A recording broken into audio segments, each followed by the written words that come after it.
there we go. So without further ado, I just want to welcome everyone to the final event for our May 2025 Scrivener webinar series brought to you by the creative minds behind Scrivener and Scalpel Literature and Latte. I'm Oliver Evanson, your host for today, bringing you insights drawn from over 15 years of writing and Scrivener expertise.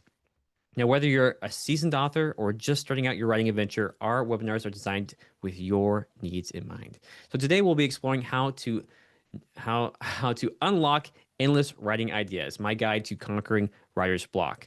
Now, whether you're a novelist, blogger, screenwriter, or just someone who wants to unlock their creativity, this session is for you. And today I'm sharing my practical, empowering system to help you crush creative blocks and generate ideas anywhere, anytime. Okay. Now, as a reminder, a member of our dedicated technical support team stands ready to tackle any technical issues and answer your questions throughout this session. I have Alex moderating today, and if you encounter any issues, please reach out to her in the Q&A. That's the ideal place. She'll keep an eye on the chat too, but I encourage you to get them in the Q&A. That way we can make sure those questions get answered. Okay, let's see here. Perfect. And for those of you who wish to revisit today's sessions or the sessions from earlier this week, you can, this webinar will be recorded. You can find the replay on my YouTube channel tomorrow. That link has been dropped in. We can drop that again. And you can also enjoy it ad-free next week in the Literature and Latte webinar library. Those links will be provided shortly. Okay. Well, here we go. For those of you who don't know who I am Oliver Evanson. I'm a writer, editor, mentor with 15 years of Scrivener and writing experience. And I'm eager to teach you what I have learned in my position as the outreach specialist for Literature Latte, the creators of Scrivener and Scalpel. Now, I absolutely love connecting with you guys. If you want to connect with me, please send me an email. I've been getting loads of emails this week. I've tried very carefully to get through them all. If I haven't got to you yet, just be patient with me. But please send me an email. I'd love to hear from you. Or better yet, if you'd like to join my newsletter, I frequently send out valuable tips and techniques to help you become a better writer. And of course, all subscribers receive a free copy of my starter novel template. So check that out. And if you'd like to see what I'm working on in Scrivener, very excited about this. You can check out my Substack, oliverevanson.substack.com. This is a book I am writing in Scrivener, and so I'm excited to share that with you. That's going to be hopefully published later this year. We're working very hard to get that done. Okay, well, now that we're better acquainted, let's just take a moment to outline today's agenda. Okay, so we'll dive straight into our training today. No time wasted whatsoever. After the training, I'll share a collection of free resources you can use to help master Scrivener and elevate your writing skills. And last but not least, I'll wrap it up with a dedicated Q&A session where I'll answer as many of your questions as possible. Let's get started. Well, before we talk solutions, it's really important to understand the problem. So writer's block is something just about everyone has faced at some point. And if you're here today, chances are you've experienced it too. Now, you're definitely not alone, and you're definitely not the only one who's felt this frustration of being stuck. Now, maybe you found yourself staring at an empty screen, the cursor blinking like it's mocking you, or you have so many ideas swirling around your head that you just don't even know where to begin. Perhaps you're riding a wave of creativity and then you suddenly feel like you're hitting a wall. It happens to all of us. Everything feels forced, and that self-doubt, that wicked self-doubt just starts creeping in. Now, these moments can make you question your abilities as a writer, your goals, and even the value of your work. But here's the thing. Like I said, we've all been there. And it doesn't mean you're not creative. It doesn't mean you're not capable. Writer's block can happen for a lot of reasons, okay? And so we're going to consider some common examples. And I think we kind of talked about some of those in the chat already, but let's consider it. First off, sometimes it's that perfectionism creeping in, making you feel like your work needs to be flawless before it even exists. And I'll say it again. This was one of my core problems when I first started writing. I looked at the world, I saw all these amazing books and all my favorite writers, and like I could see what they were doing, but I couldn't see how can I get my writing from here to there, to the masterpiece level, right? How do I do that? And because I couldn't see the path, I spent my time just reworking and reworking and reworking the same chapters over and over and over again, just spinning my wheels. And that doesn't get us anywhere. Perfection is stagnation. Don't get stuck there. Strive for excellence, of course. We want to be the best we can be, but it's okay. It doesn't have to be perfect. It's okay to move on.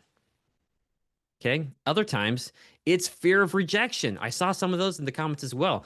What if people don't like it? What if it's not good enough? Those thoughts can be paralyzing.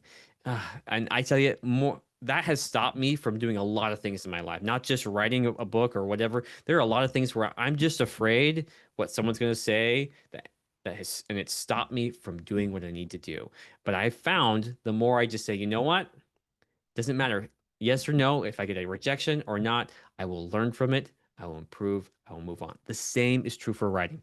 If we share what we have with others, it doesn't mean they're going to like it. They might not like it. And guess what? That's okay. It doesn't have to be perfect. People don't have to like it. But I think you'll find that as you do share it with people, there will be people who will say, "Wow, that's pretty awesome. That's incredible." You got to find those people. Or maybe your life is just simply chaotic right now with too many distractions, too much stress, and not enough time to find focus or inspiration. These are all completely normal experiences, but they don't have to define your creative process. I tell you, I I have 4 kids. Okay. I have 4 amazing kids. I love my kids.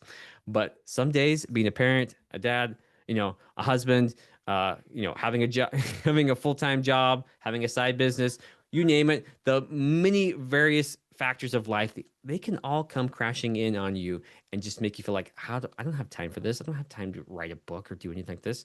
There's just too much going on. Don't let that get down to you. Let that get you down. Okay. Keep moving forward. You can get through this. You can do it. Okay.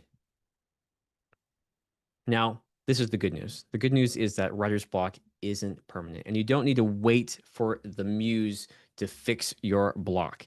It's not some unmovable obstacle that's beyond your control. It's actually typically just a symptom of a deeper issue. And once you've identified the cause, you can start to break through.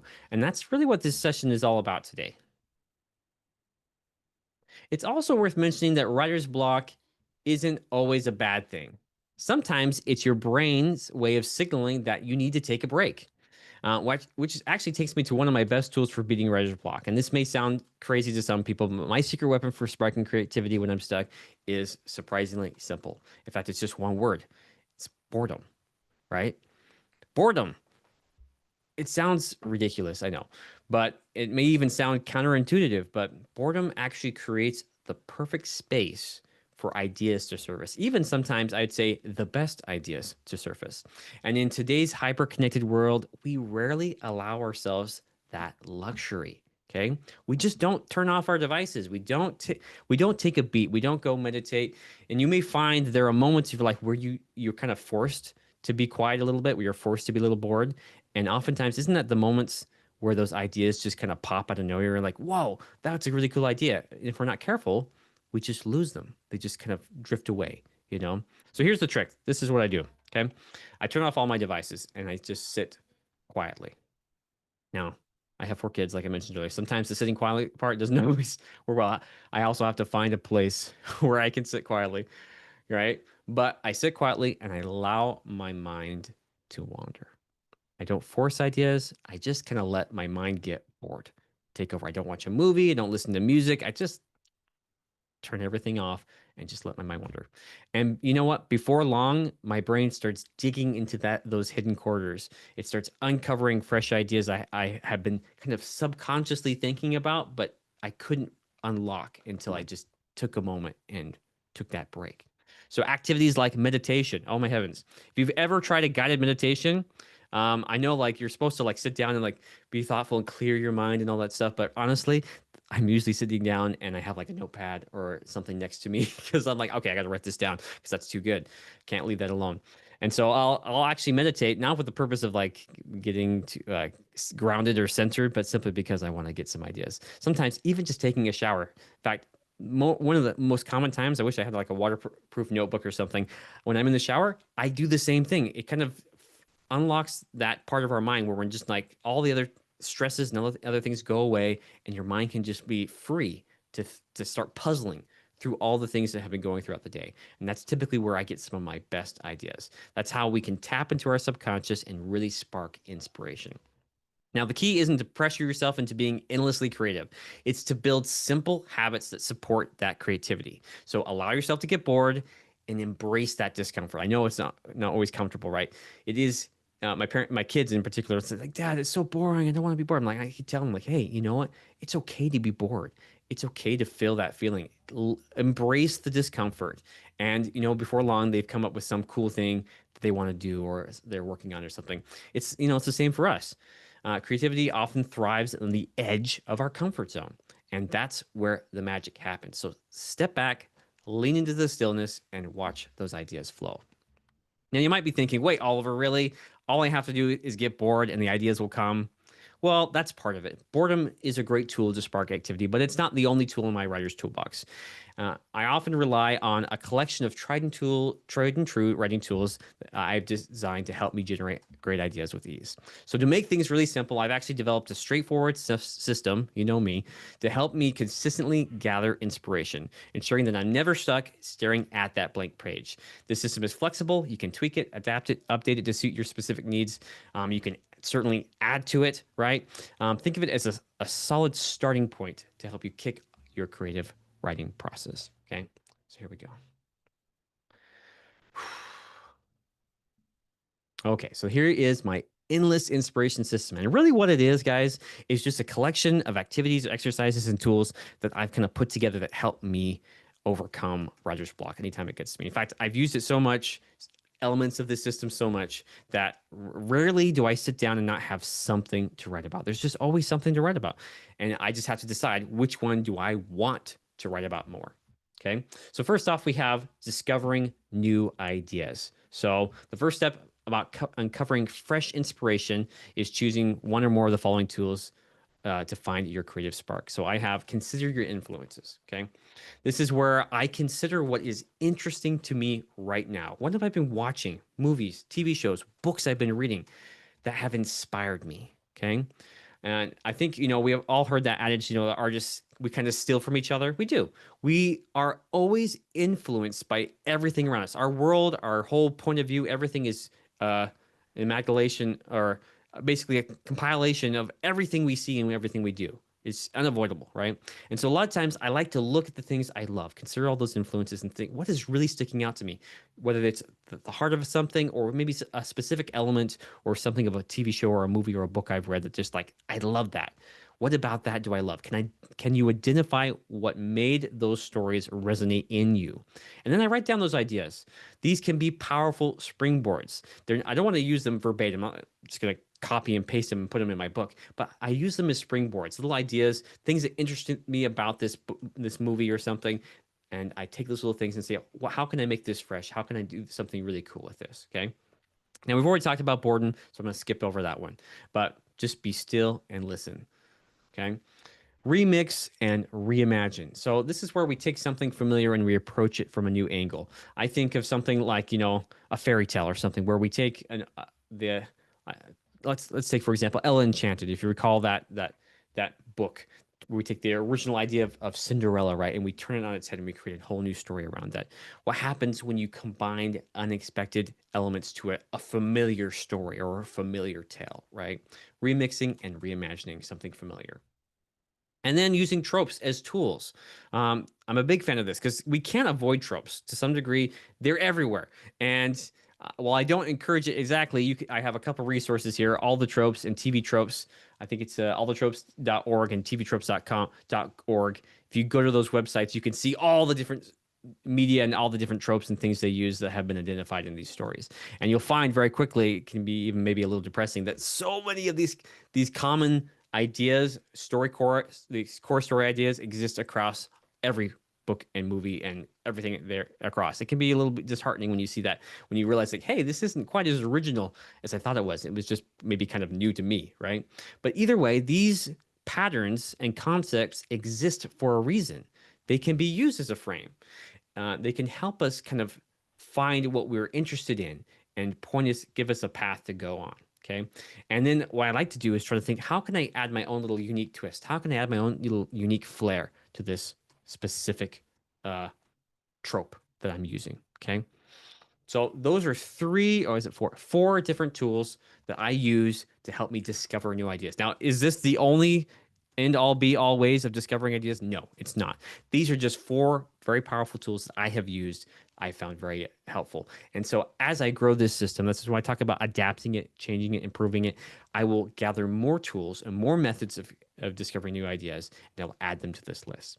And so that's what I would encourage you to do. Take these as they are. And if you have other ideas, I'd love to hear them. Tell me in the chat. Okay. I'm going to look at the end. I'm going to see if I can pull that up. I want to hear your ideas as well, because I'm also looking for new ideas, new different tools, and different ways of approaching discovering new ideas, because there's lots of different ways to do it. These are some of my favorites. So, okay. Next up in my system is capturing those ideas. So once your ideas begin to flow, you don't want to lose them. And this is really important for those of you who have too many ideas. Very important if you have too many ideas. You need to create a habit of capturing everything using tools that work for you. Now, there are tons of great apps you might use, but as you might have guessed, these are my favorites: Scrivener and Scalpel. I love Scalpel because you can literally just map out things visually, drop in an idea really quick, and connect concepts and explore new possibilities together. It's just a great tool for brainstorming. Love it. Scrivener is even, in my opinion, even better for organization. I can take those raw ideas, I can organize them, I can assign labels, I can assign keywords, I can kind of organize them in folders and things, and I can really bring focus to those things together. And I would say Scrivener and Scalpel, that's where a lot of the refinement starts to begin. I capture the idea in Scrivener or Scalpel, and I either refine it in Scalpel and transfer it to Scrivener, or I refine it in Scrivener and transfer it to an active project that I'm going to use. Okay. And that's how I bring it across. Okay. That's how I do it. So if you have too many ideas, I think what it comes down to, for those of you who are experiencing that problem, is that because you have too many ideas, you're feeling locked up. You're feeling stuck. You don't know which idea to begin with. And so we use a tool like Scalpel or Scrivener to kind of sort through them. I'd maybe even rank them by ones ideas you like from best to worst, right? And then slowly eliminate the ones that just don't fit, right? Okay. And you could do this in a project like a toolbox, like I have. I'm going to show you my writer's toolbox, so to speak, where I keep all my ideas kind of together. Or you could do this in the project itself, the project you're working on, the book or novel or screenplay or whatever it is you're working. You can do it directly in that project as well. Either way, it's just fine. And of course, you can go wrong with having an analog notebook to write in, right? I don't have mine on my, I think I took it out of my pocket, but I have a big one here. I usually have a small notebook. This one's the one that just sits at my desk here, okay? But typically I'll have a notebook I carry with me, and anytime something comes up, I just like to write it down.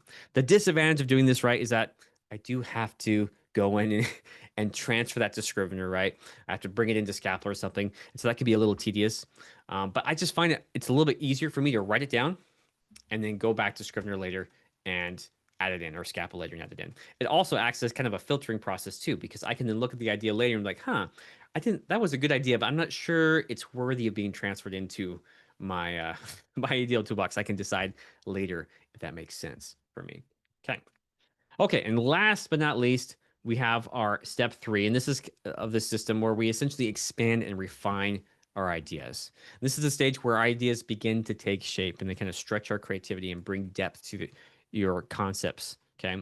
Now, this one kind of goes beyond what this presentation is about a little bit, because we're mostly focusing on like how do we get the ideas in general. But I felt it was important that we have all 3 stages here, because this is the process I go through: discover new ideas, capture new ideas, and then I start to expand and refine them and even filter them out, the ones that aren't very good, right? So we might ask really powerful questions like the what if question. I love the what if question. Or what happens when? Oh, that's a fun one too. What happens when XYZ, right? Questions that really kind of push the idea a little further, force you to kind of expand on it a little bit and see if it really can go the distance. These questions can often reveal surprising connections between other ideas too. You might see them, which takes us into our next one: finding connections, looking for patterns or themes that link your ideas together. Combining concepts can breathe new life into them and lead to amazing breakthroughs. Now, this is precisely why I like to keep my ideas in a central Scrivener project or a Scalpel board, because it's really easy to find those connections, to draw them between them, especially on Scalpel, because you could literally just drag connections between them like that. And so having those all together makes it a lot easier to find connections between them, especially when in the beginning stage, they may be seemingly unrelated. Now, the next thing we go to is streamlining ideas. Now, this is where we talk about for those of you who have too many ideas, simplifying or merging similar ideas together. So, or even just removing anything that feels redundant or just uninteresting to you. If you don't like it, doesn't work for you, just get rid of it. Okay. And I think that's where a lot of us who have too many ideas, we really struggle. Because like, how do we decide what to get rid of, right? How do we know which is the good one to keep and which is not? And so to some degree, I think you kind of have to trust your gut a little bit. Say, okay, I don't like that one, doesn't work for me. And it's okay to make that decision. You can store it in your scraps folder, right? Throw it in the trash. It'll still be there. Okay. It's not gone forever. It's still there. And so that's what I typically do. I throw it in the scraps folder. It still exists. It's not gone forever, but I've removed it from the other ideas, and I've refined it out. I've gotten rid of it. If it's not working, I can look at it later if I need it. But otherwise, I can kind of focus in on the things that are working, the things that do have good connections, the things that work with my powerful questions, and I start streamlining that down. And of course, leaning into what excites you. Okay. I think this is really important. I think readers can tell if we're passionate about a project or not. Focus on the ideas that you really feel passionate about, the ones that are the most interesting to you.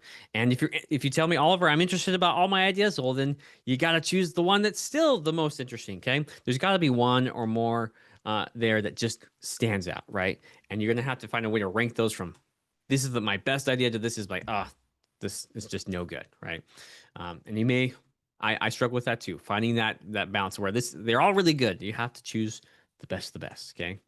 And of course, rejecting perfectionism. And this is where also probably going back to streamlining ideas and getting ideas, it doesn't have to be perfect, okay?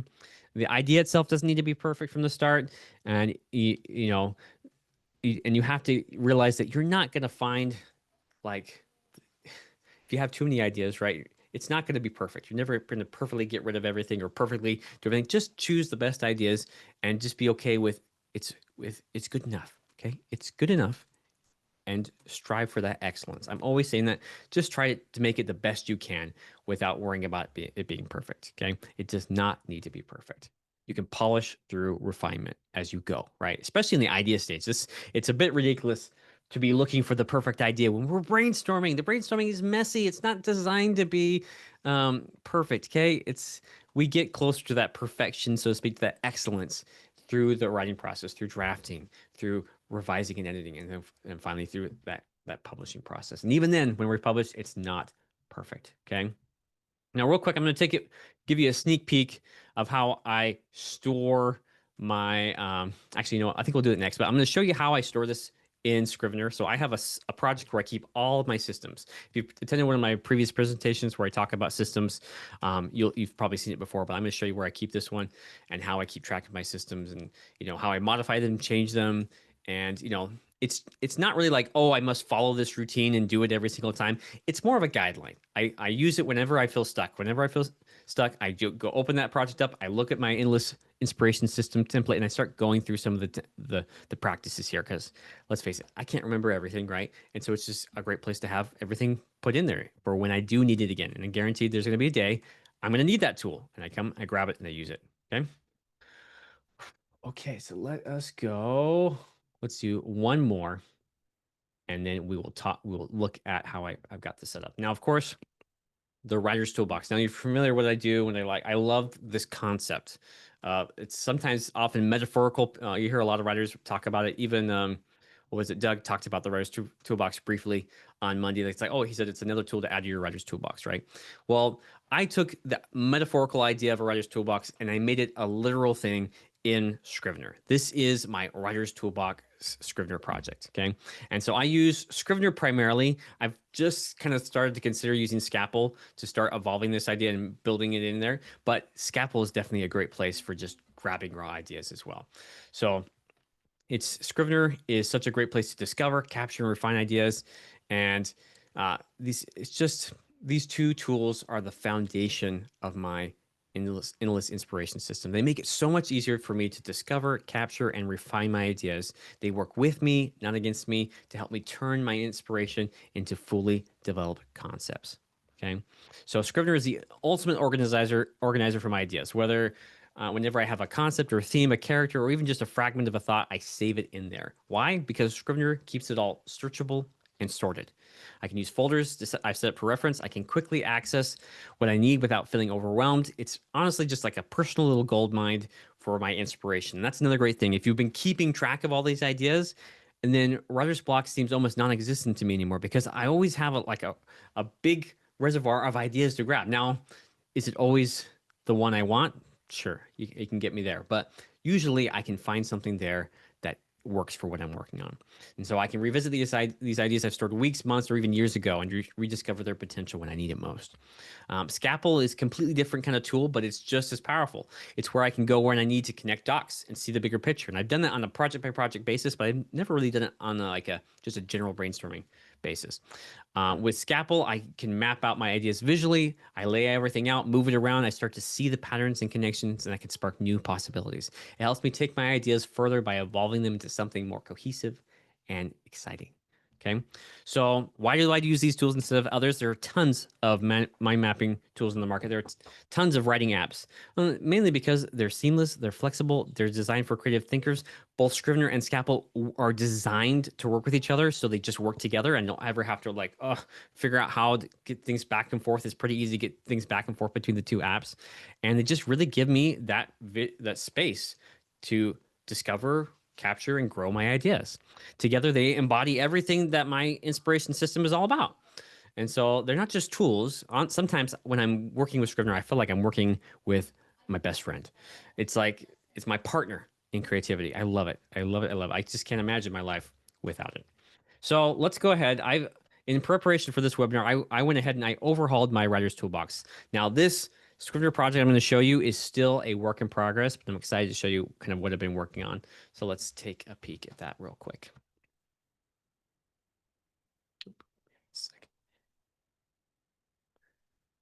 Boom, boom, boom. Okay.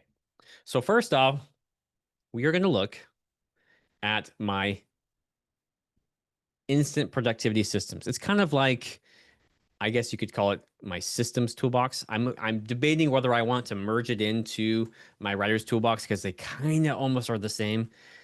These systems are just a type of tool, right? It's just I have so many of them. I'm kind of like, I don't know if I want to merge it all into one, but let's look at that real quick. So this is my instant productivity systems. Like I said, these aren't like I must do this, I must do that.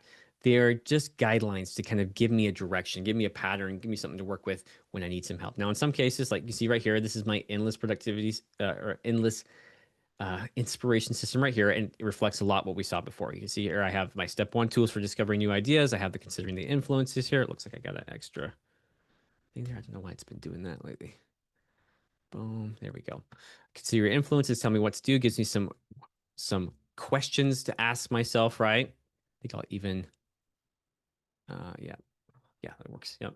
The boredom skit tool here, remix and reimagine.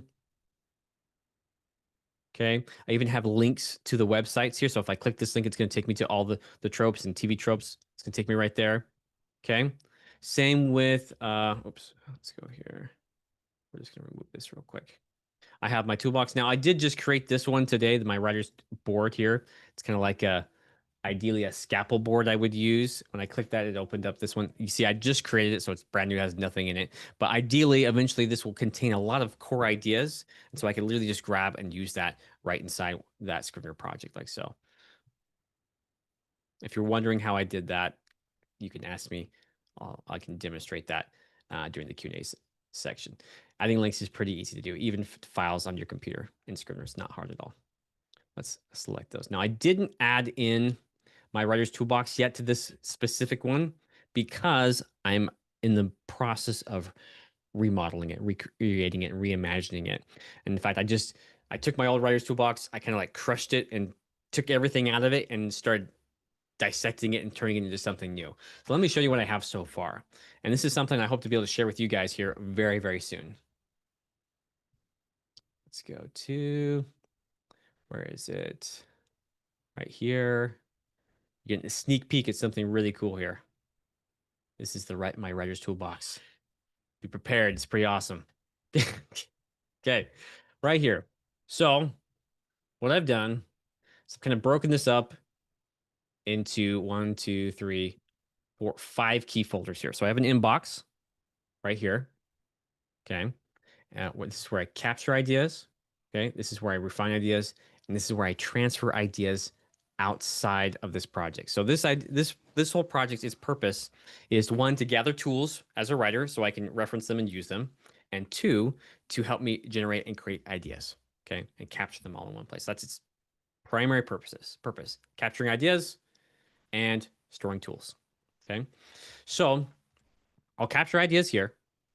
I'll refine them and kind of get them where I want them to be here. And this is just a way of organizing it, right? So I might be working on a tool or an idea or something, and then I'll transfer the idea outside of a Scrivener project to another project. And so when I transfer it, I like to keep a record of it here. So I know, hey, I've used this idea or I've used this concept somewhere.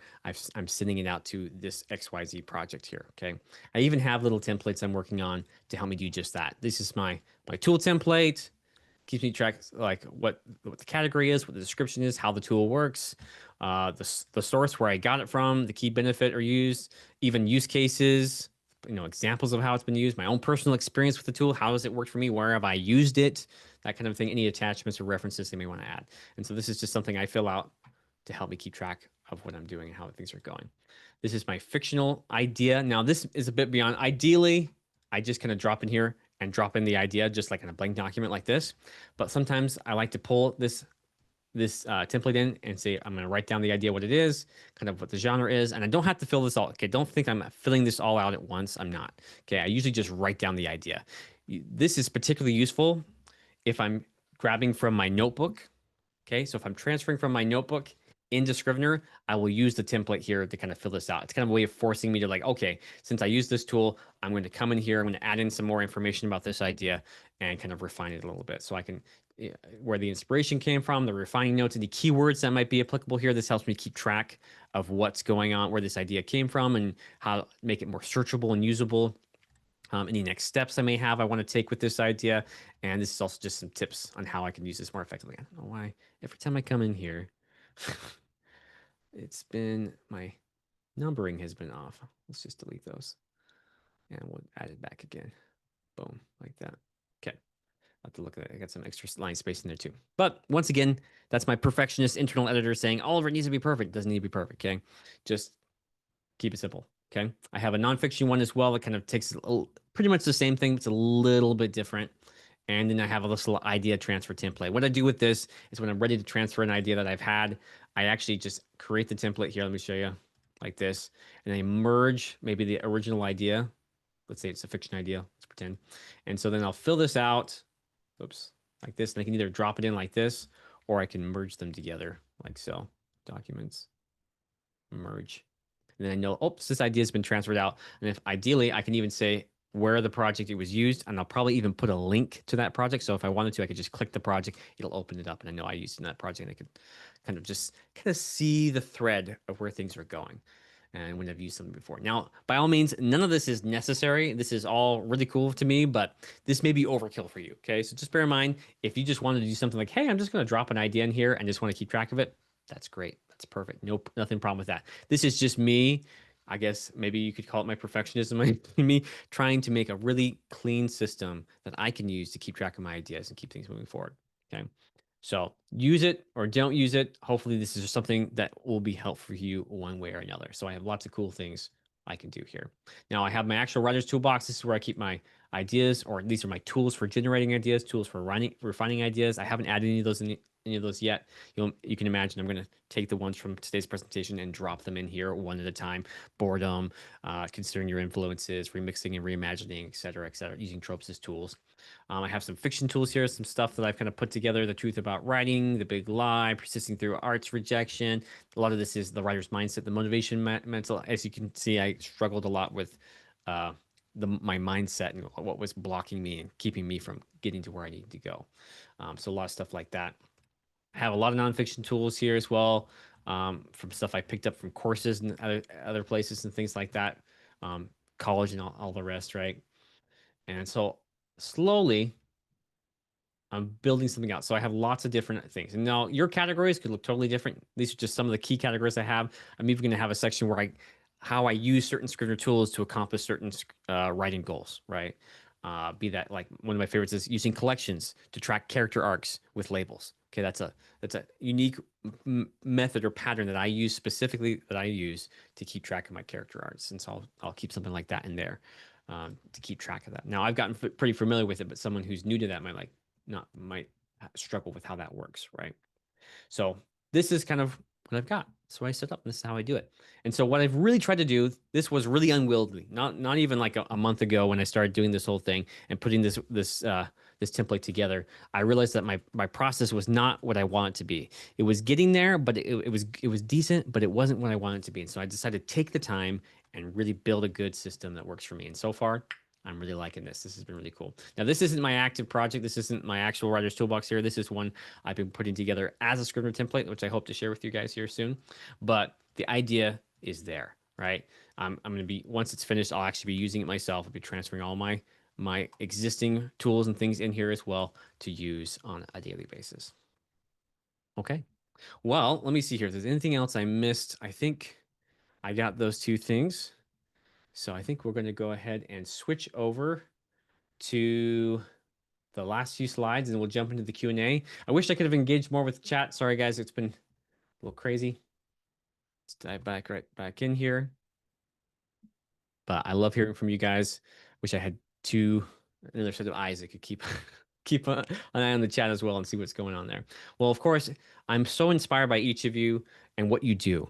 And I love hearing about your problems, your writing problems, and what's going on in your lives. I love hearing about your successes and everything. So please, reach out to me, let me know, send me an email, like I said. If you're looking for more resources and tools that I personally recommend, you can head over to ojevanson.com/links to explore everything you need to take your writing to the next level. Now, if you're not a part of that Turning Writers into Author community yet, please join today, subscribe to my newsletter, and unlock those great perks like Scrivener tools, writing training, and my free starter novel template. So don't wait. Check that out at ojevanson.com/links. Let's get those writing dreams turned into reality. Now, of course, we have a webinar library. This will be put in our webinar library here next week, so watch out for that. We have a user forum, user manuals, blog video tutorials available at literaturelatte.com and ojevanson.com/tools, and a full knowledge base. So check out all those great resources. Once again, you may get that feeling for those of you, it's like, it's too much. Where do I start? Just choose a place and start. There's no wrong place. I know the feeling. You feel like, oh man, I need to find the right thing, the right tool, the right thing. Don't worry about that. That's not how this whole process works. You learn one thing at a time and you apply it. You learn it and apply it. It doesn't matter where you begin, just begin. Okay? Just get started. Oh, of course. And that's the QR code there if you'd like to subscribe to to the Turning Writers into Authors community. Okay. Okay, so let's open the floor. Any questions you may have, I'm happy to address any concerns or confusion regarding Scrivener and its features or, related to our topic today. So let's dive right in and see what we got. Of course, here are the emails if you need to reach out to us. Okay. Any Scrivener related questions, reach out there. And any writing or, webinar related questions, reach out to at contact@ojevanson.com.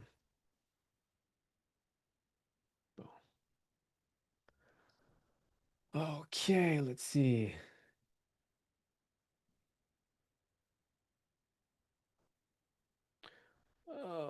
Boom. Let me see if I can pull up my Q&A here. I'm going to stop sharing for just a second. Woohoo. So, if you guys are looking for a link to all my stuff, I'll drop that in here for you. It's ojevanson.com/links. That should get you to most of my core links there. What tool did I use to generate that cute QR code? That's actually Substacks tool there. It links directly to my Substack, ojevanson.substack.com. Yeah. But I'm sure there are other great QR code generators. I probably have to. I don't have one specific to my actual ojevanson.com website, so it's a little bit different. Yeah, you're most welcome, guys. Let's see if there's any questions here we can answer. Anything needs to be done here. Okay, answer done. Oh, Daniel, that's a great question. So Daniel wants to know when my Writer's Toolbox template is going to be available. I'm really close to being finished with it, like really, really close. I would say probably either this weekend or early next week is when I plan to have that done. So bear with me. If you don't get an email about it tomorrow, I'll probably send something out next week or something when that's done. You can see I'm pretty close. What I'm doing right now, just to give you an idea where I'm at, I'm looking for some nice, cute icons to make it look pretty and make it look nice. And I'm finishing up some labels and some keywords that I plan to use in that thing, so it'll be useful for you guys. And what was it? I gotta create some other source and material. Like I have to actually write the guide and how to use it and stuff like that. And so the core idea is there. It's just kind of like the little extras that are kind of bogging me down a little bit. So we'll get it there soon. Yep. How do you keep yourself from getting distracted by things like reading other books, watching too many instruction videos, or playing video games? Oh, look, I'm so glad you asked me that question. Well, video games, let me tell you that one. That one was a big one for me. Um, I played video games all my life. I love video games. Um, I kind of just had to decide one day that video games were not serving me. And I'll say my amazing wife was definitely instrumental in that decision. She pointed out to me that I was playing too much and not writing enough, right? And so I wasn't getting anywhere. I was just kind of spinning my wheels. And the reason I would play video games is because it was mind numbing, because I wasn't getting anywhere with my writing. I was really frustrated with that. Really frustrated with that. And so I one day, I actually it was a physical action. I had an Xbox. I took the Xbox and I sold it. Just got rid of it. Now, bear in mind, I have a Nintendo Switch. I have a computer, a PC with games on it. I have all these different things, devices. I have a phone with games on it too, like, right? But there was a psychological trigger there that I said, you know what? I have decided not to do this anymore. I'm going to take my writing craft seriously and I'm going to write. And that's when I finished my first book. Not long after that, I finished my first draft, first draft where I made that breakthrough I mentioned earlier. And I was able to, and since then onward, I have been able to write consistently and a lot easier. Now, does that mean I don't play video games? Uh, if I look back at it, I really don't play a lot of video games anymore. I do watch a lot of movies. I still watch movies, still watch TV shows. Those can also be a hindrance to me. But really, I make my devices distraction free as possible. If you looked at my phone right now, you would see that I don't really have a lot going on there. I made my phone boring. It doesn't.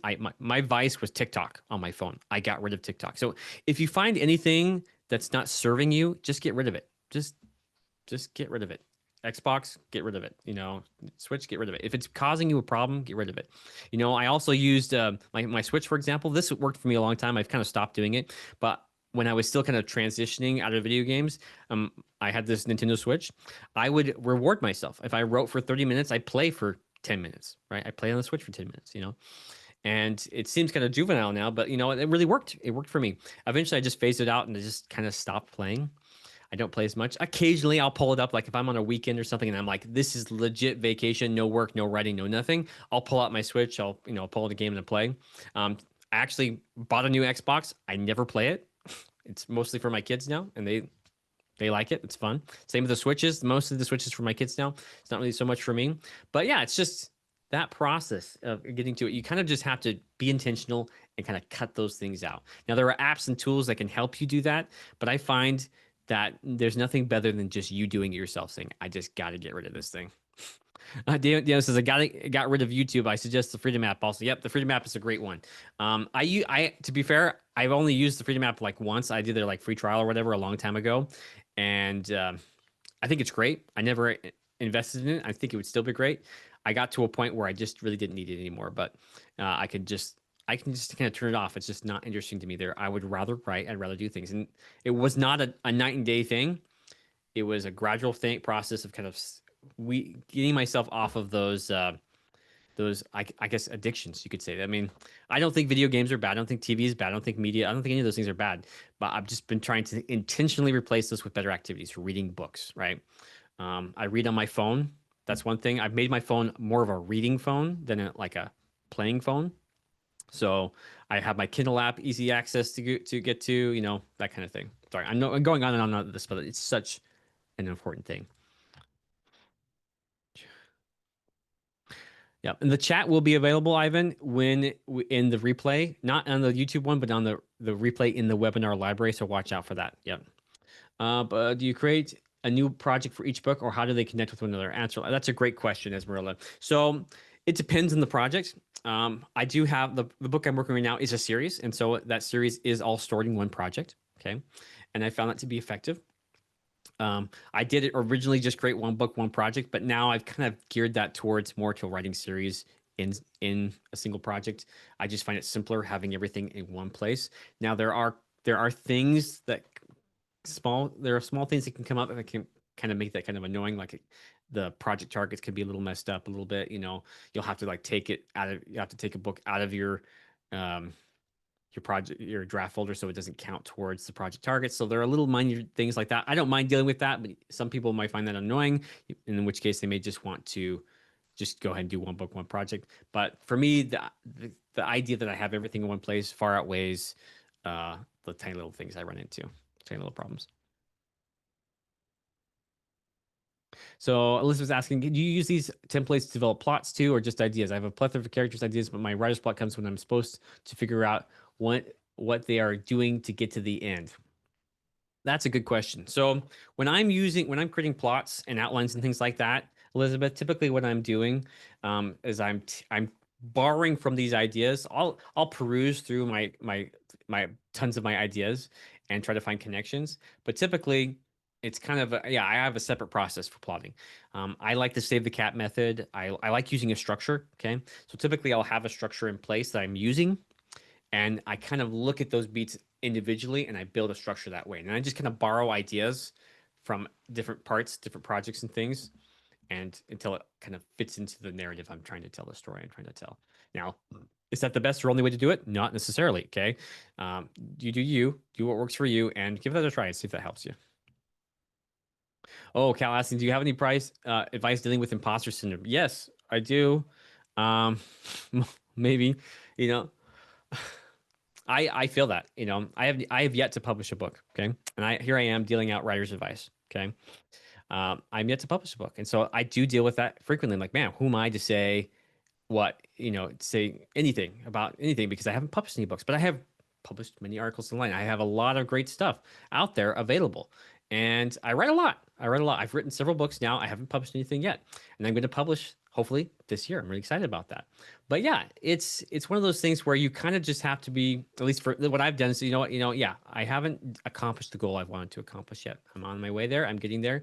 But that doesn't mean that I don't have something of value to share with someone. That doesn't mean that the tools I'm using to write my own books and write things can't help somebody else. They can. They work. They do work. Um, I just haven't taken that leap yet. It's not in my process yet, right? I haven't made the step to publish yet. And so for me, yeah, I deal with that all the time. I totally get it. And hopefully you kind of just have to work around it. You just have to be like, you know what? I may not be perfect, but I have value. You have value. Okay. What you say has value. The things you do have value. You are learning. And together we learn together, we grow, become better. And so anyway, I will say that I want to say I'll feel a lot better once I get that book published and say, hey, I did it. I'm there. But I don't know if it's gonna make any difference, honestly, because I feel like the value I have, regardless of whether I publish or not, is still useful. There's still tools here that I've learned from great writers and from my own experience that can help you. And so that's what I do. Brian says, are you offering a discount for purchasing your novel template? Yes, I will offer a discount on that. So you can watch your email if you're subscribed to my channel, or to my Substack. You can email about that. You can even look at previous templates I've released. Um, if you're subscribed to my Substack, I actually post my templates there. You can download them as I update them, and you can download them there as a subscriber. Okay. You can also purchase it from my website when it's available. And typically, yes, when I first launch a template, I do offer a discount. So you can look out for that. This is great. What are your thoughts on utilizing AI tools to help with overcoming writer's block? This is a great question. So this is going to depend on your personal preferences. I know there's a lot of people who are hardcore against AI. They hate it. They think it's bad, evil, wrong, you name it. I'm kind of on the side where I don't know if I really want to use it a ton, but I think it's a tool. And if you want to use it, I'm not going to be like, you're a terrible person. I'm not. I don't think that's fair. I don't think that's kind. I don't think that's what good people would do. I think if, we just need to be kind to each other. If you're going to use it, that's your choice. I'm not going to be mean to you and say you shouldn't use it. I think AI can be a great tool. Good example, if you use Midjourney or an image AI creation tool, right? For example, those are great for coming up with like some general ideas for your characters. or even a world you're trying to create as a fantasy writer. Oh, any kind of writer, really. I love the fact that I can create an idea out of text and say, this is what I'm thinking for this character, and boom, there the AI creates it. Now, is it something I'm going to use professionally? No, I wouldn't use it professionally. I wouldn't use it. I would still want to hire a legit illustrator because if you've used any AI tool, it's kind of hit and miss, especially with the image creation, you know? But it's just one of those things that, I would just say it's up to you. You make your decision and consider all the factors. There are legal ramifications there, because of how people feel about AI, you just have to be aware of the market, what's going on there. So just be aware of it, be cautious, be careful. I would encourage you not to overuse it. You may have noticed that none of my techniques today included AI at all. You certainly could use AI to do a lot of these things I suggested today, but I would encourage you to start with yourself before you go to AI. Okay, do what you can alone, and then maybe if you want to check out and see if AI can expand on some of those ideas. That's the advice I'll give. What are your thoughts? Okay, we already got that one. Do you work on multiple projects simultaneously? Is it best to prioritize and work on one project at a time? That's a great question, Leslie. So typically I do work on multiple projects at once, but here's what happens. My mind works in such a way that I kind of narrow in on one project and I just go on it. I just work until I wouldn't say burn out, but basically just get to a point where I'm like, okay, I'm good. Either I'm done with it or I'm like, okay, I've reached a stopping point. I need a break. I burnt out, right? I guess you could say, and I'm moving on to the next thing. Okay. That's how I handle that, Leslie. And so I'll just work until I get it done usually. Uh, it's just how I work. But there's no right or wrong way here. You have to kind of figure out what works for you. And I think that's where most writers get kind of mixed up is that they don't realize that just because that works for me, they think that's also going to work for you. It's not necessarily the case. Just because one writer does it this way doesn't mean you should do it that way. I think most writers need to spend some time figuring out what their process is and works for them. That's why you just need to kind of, if you haven't written the first draft yet, you need to sit down and write that first draft. And just forget about everything else. Sit down, write the first draft, get it done. Doesn't forget about perfection, forget about everything. Just write the first draft, get it done. Okay, and when you get through that, once you get through that hurdle, you'll be surprised. Like it just kind of unlocks things, and you can see where you're going from there. Right? You can kind of take the next step and keep moving forward, keep moving forward. And you just have to discover for yourself what your writing process is. If you're the kind of person like me where you have to keep working on something till you just can't work on it anymore, that's fine. Do that and then move on to the next thing. But to be fair, it's pretty common to have lots of projects open and working on it. It's a pretty normal thing. It's okay. But typically, I'm only seriously working on one thing at a time. And even though I just have a couple of things kind of burning in the background. And also, you have to consider too, like I have fiction projects, right?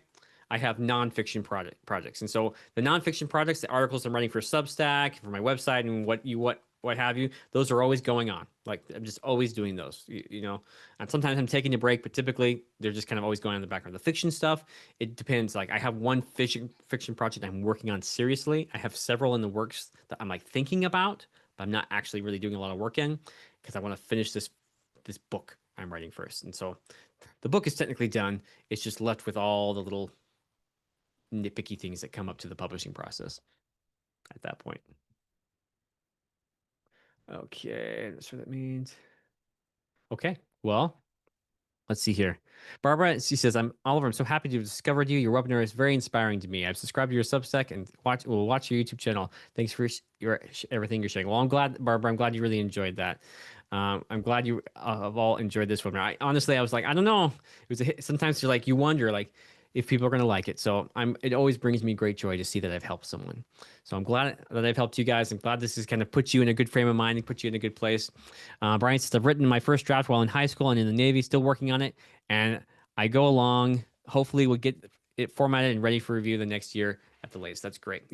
One thing I'll say too, if you have had a book that you've been working on for a long time, and this is nothing against you, Brian. If you're making good progress on that, keep working on that.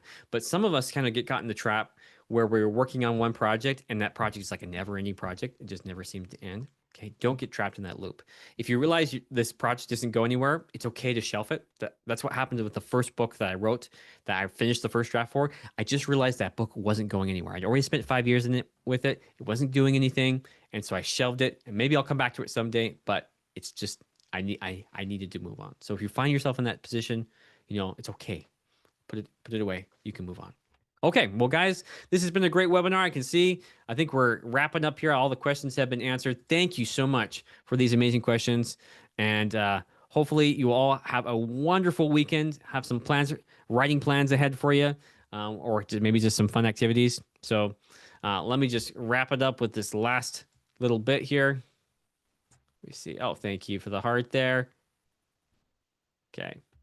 So I just want to say, as we conclude today's session, I just want to express my heartfelt gratitude to each of you for dedicating your time and energy to this event.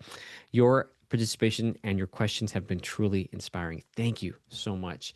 And it's really an honor to support your writing journeys. I hope the insights and tools I shared today will empower you to elevate your writing craft. So please remember, my commitment and our commitment to support is to support your creative writing endeavors, and it doesn't end here. Our team is always available here to assist you to explore and harness Scrivener's full potential. So stay connected with us and be sure to check out our upcoming webinar series next month for more educational and inspiring content. Until next time, write on and stay creative. Thank you, everyone. See ya.